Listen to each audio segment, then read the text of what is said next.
آج کل کے حالات کے پیش نظر ایک فوارہ آپ ضرور ساتھ رکھیں. یہ فوارہ ہے، اس میں پانی بھرا ہوا ہے، آن لائن ہم نے اس کو منگایا تھا.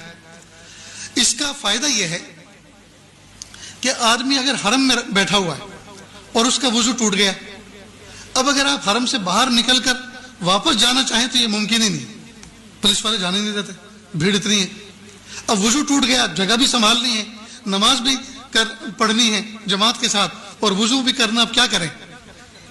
تو آپ ایسا اپنے ہینڈ پرس کے اندر ساتھ میں ہر وقت پانی بھر کے رکھیں اور اس سے آپ وضو کر لیں.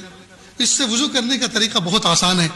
جیسے میرا کندھے کا رومال ہے، یہ چھوٹا سا جو نیپکن آتا ہے تھوڑا موٹے والا، وہ اپنے ساتھ ہر وقت رکھیں، اس کو گود میں بچھا لیں، ٹھیک، اور آستین چڑھائیں. اور اس سے وضو کرنے کا طریقہ یہ ہے کہ وضو میں سب سے پہلے کلی کی جاتی، ہاتھ دھوئے جاتے ہیں، ٹھیک، اس کے بعد کلی کی جاتی ہے، ناک میں پانی ڈالا جاتا ہے. لیکن یہ فرض نہیں ہے، یہ اگر نہیں بھی ہوگا تو بھی وضو ہو جائے گا. سب سے پہلا فریضہ کیا ہے؟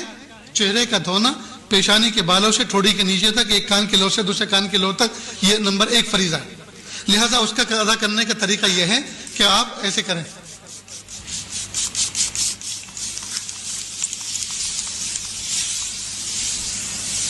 دیکھو میرا منہ بھیگ گیا نا، اس کو میں نے مل لیا. اور شریعت کا فقہ کا اصول یہ ہے، جس عضو کو دھونا ہے اگر اس میں سے 1-2 قطرہ پانی ٹپک گیا تو وہ دھلا ہوا سمجھا جائے گا. یہ تو قطرات تو ٹپک گئے تو چہرہ دھل گیا. اب ہاتھ دھونا ہے جی. دوسرا فریضہ انگلیوں سے لے کر کوہنی تک، کوہنی سمیت اپنا پورا ہاتھ دھونا، دونوں ہاتھ دھونا. تو اس کا طریقہ یہ ہے کہ آپ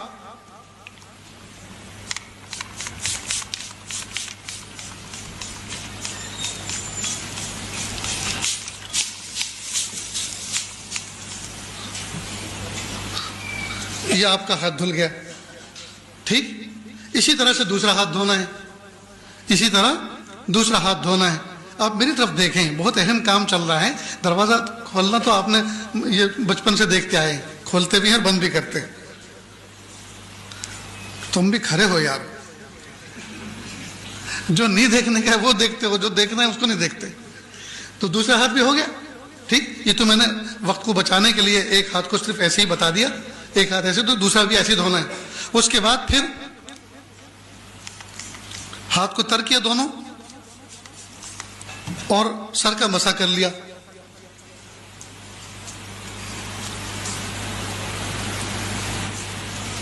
ہو گیا.